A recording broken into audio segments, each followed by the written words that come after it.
I sometimes wonder whether I actually can see ghosts in a kind of human carnate form.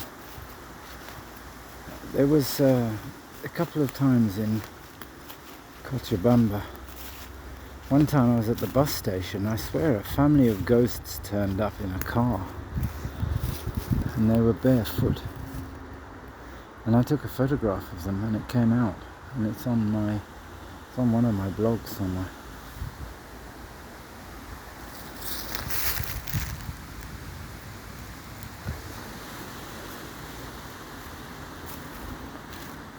And another time in Cochabamba, I met a man who looked like Ruben Villegas,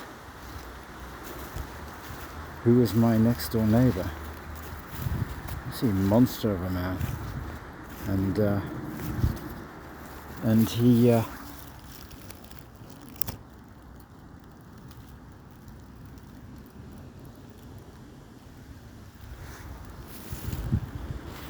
it was late at night, kind of midnight in 14 de Septiembre, the Plaza de Armas they call it, and this guy talked as if it was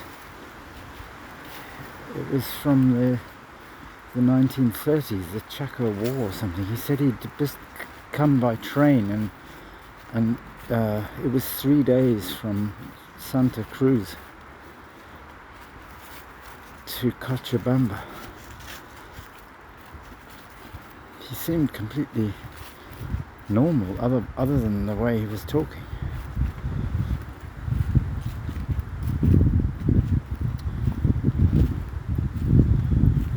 And I did think, maybe if you have a society, once you get a society that's loose enough, has enough homeless people that don't have that concrete sense of reality,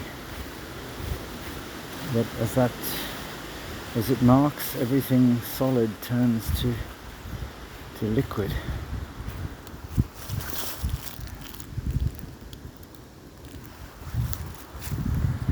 Which I remember Ashton Ratanzi saying an absolute delight once, before he hightailed it to Qatar, or Dubai, or wherever he is now. Dubai, isn't it? It's a nice present from a beech tree. It must be from Jenny Apple.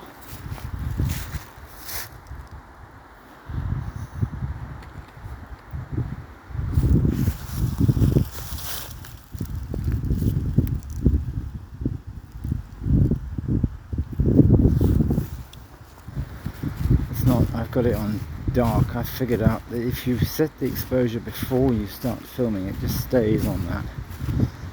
And I was going to go and try and find those mushrooms that I found last night. They're quite a way away though.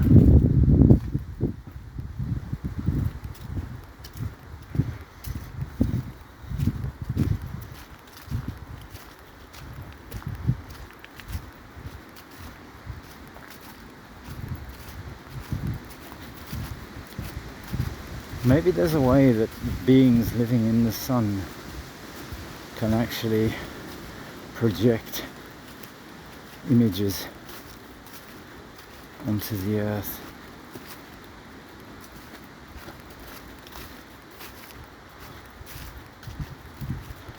But I still think that idea of moving the sun, to handle the red dwarfism and whatever else is going to happen that's going to wipe out life on Earth. You create a binary star and you move the Earth into the middle, or you set fire to the Earth and create some sort of dipole and put the moon back in between the two. I had this idea of now in classical mechanics you can produce initial conditions with, it's a three-body problem. you can use the solutions to the three-body problem can represent in symbolic dynamics any computable sequence, I think. What basically you have two objects and a third oscillating, and the two heavy ones and a light one doing this.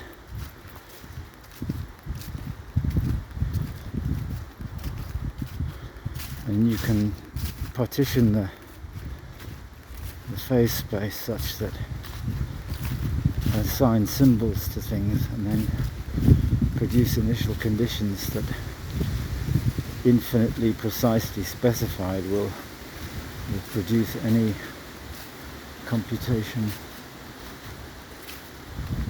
And that's why it's so intriguing that Tarski's proof of that inequalities in the real closed field are decidable.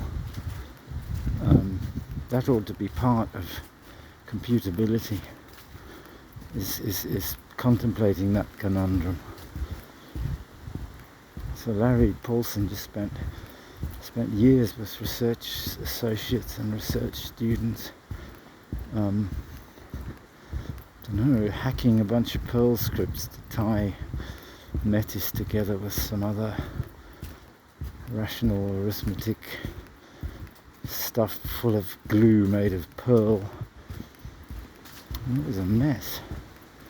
What was that about, Larry?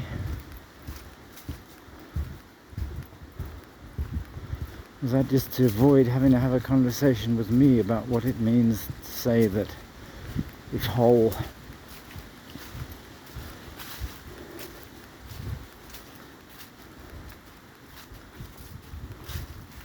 can't remember the question I asked. It was about modelling whole in set theory, and whole being capable of what is consistency strength with several orders higher than set theory. And I said something like, why can't you bleh? And you laughed and said, because then higher order logic would be inconsistent. I suppose you're right. It's just the end of the story.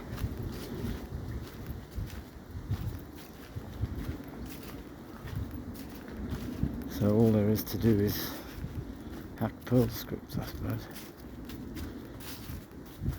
But it seems like the level of integration you can do with Julia and your document, you can have a live document that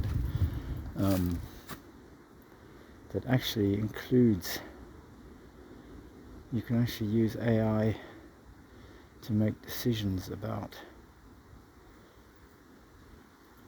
solvers, and you can change the solver that you use midway by basically building control system engineering to choose the solvers as you home in on the solution. So when the set of equations becomes stiff, then you start using different set of solvers and just follow it like that.